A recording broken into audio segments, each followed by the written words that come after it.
Hoy vamos a hablar de un arte que, bueno, casi se ha perdido, una habilidad que era el alma, el verdadero corazón de la música del Renacimiento y el Barroco temprano. Hablamos de la improvisación, o como la llamaban entonces, la disminución. A ver, vamos a empezar con algo que igual choca un poco. Imagínense esto. Estamos en el siglo XVI, y si un músico tocaba exactamente lo que estaba escrito en la partitura, pues se consideraba que era un poco de novatos. ¿Cómo se quedan?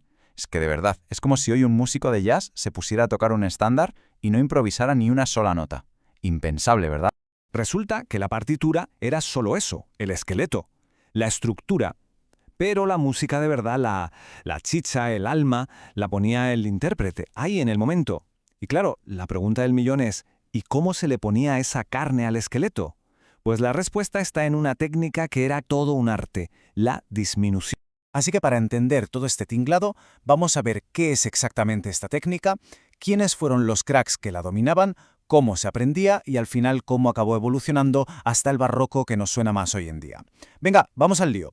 Vale, pues empecemos por el principio. ¿Qué es esto de la disminución? ¿Y a qué viene esa metáfora del esqueleto y la carne? A ver, la definición es bastante sencilla en el fondo. La disminución es básicamente el arte de coger una nota larga y ¡zas!, la divides. La disminuyes en un montón de notas más cortitas y rápidas. ¿El resultado? Pues una ornamentación súper vistosa, muy virtuosística. Ojo, que según el país tenía un nombre distinto. En España se le llamaba glosa, en Italia passaggi, en Inglaterra divisions. Pero al final del día, la idea era la misma. Coger la música escrita y darle vida, hacerla brillar. Es justo lo que vemos aquí. Por un lado, el esqueleto, la melodía tal cual, la armonía básica, y por el otro, la carne, esos pasajes que se improvisaban, los adornos que se inventaba el músico sobre la marcha. La partitura, insisto, no era el producto final, era solo el punto de partida. Claro, aquí surge una duda lógica. Si todo esto era tan improvisado, ¿cómo narices sabemos hoy cómo se hacía? Pues por suerte para nosotros, hubo unos pioneros que se dedicaron a poner por escrito todo este arte, creando lo que vendrían a ser los primeros manuales de improvisación de la historia. Y aquí hay un detalle clave.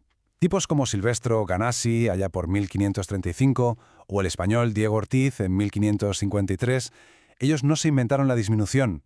Para nada. Lo que hicieron, y es importantísimo, fue documentar de forma sistemática lo que los músicos profesionales ya llevaban tiempo haciendo.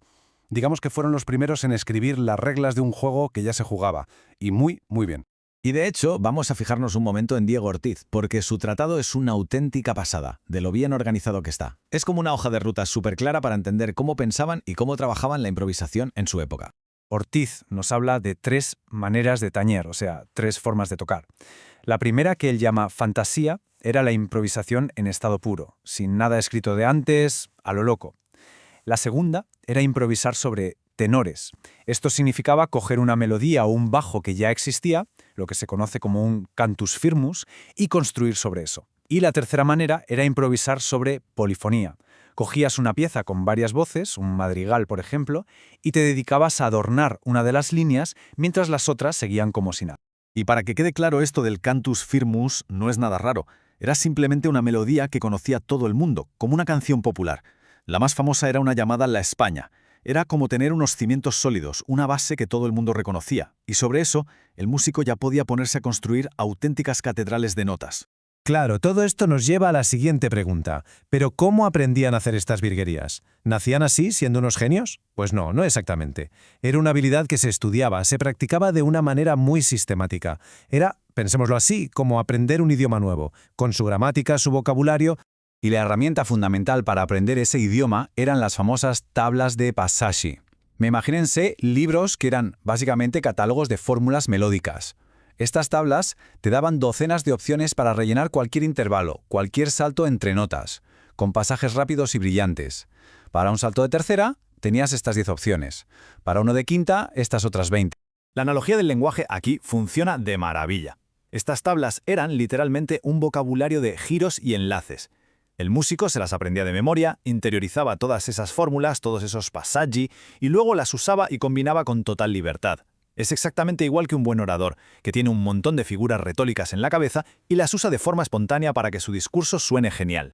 Pero ojo, tener mucho vocabulario no te da carta blanca para soltarlo todo de golpe sin ton ni son, y con la música pasaba igual. La improvisación no era un caos de notas a ver quién corría más, estaba todo regido por unas normas muy claras de lo que llamaban el buen gusto.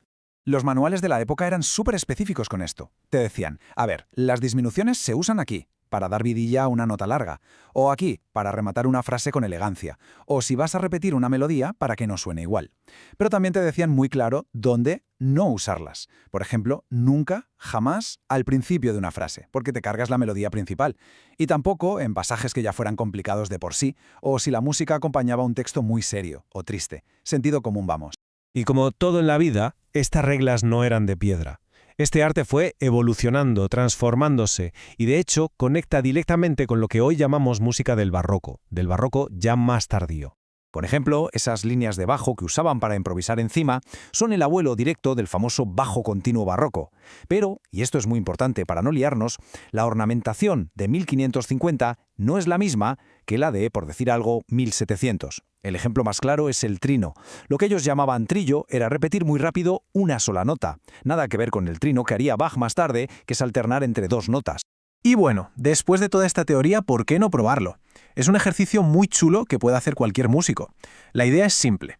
Se coge una melodía que se conozca bien, una canción popular, lo que sea. Se busca una nota larga. Y ahora viene lo bueno.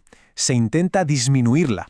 Es decir, cambiar esa nota larga por varias notas más rápidas que tengan sentido melódico, que conecten con lo que viene después. Y a partir de ahí, a experimentar, probar diferentes ritmos, diferentes patrones. Es como jugar a ser un músico del siglo XVI por un rato. Vale, pues para ir cerrando vamos a quedarnos con las ideas principales. Lo primero, la partitura en esta época era solo un esqueleto. Lo segundo, que existía todo un sistema para improvisar documentado por maestros como Ortiz, que se basaba en aprender un vocabulario de fórmulas, los famosos passaggi. Y tercero, que no se improvisaba a lo loco, sino siguiendo unas reglas de buen gusto muy claras. Así que, ya saben, la próxima vez que escuchen música de esta época, paren la oreja y piensen que una parte enorme de lo que están oyendo no estaba escrita en ningún sitio. Se estaba inventando ahí mismo, en ese preciso instante. Una auténtica pasada, ¿no?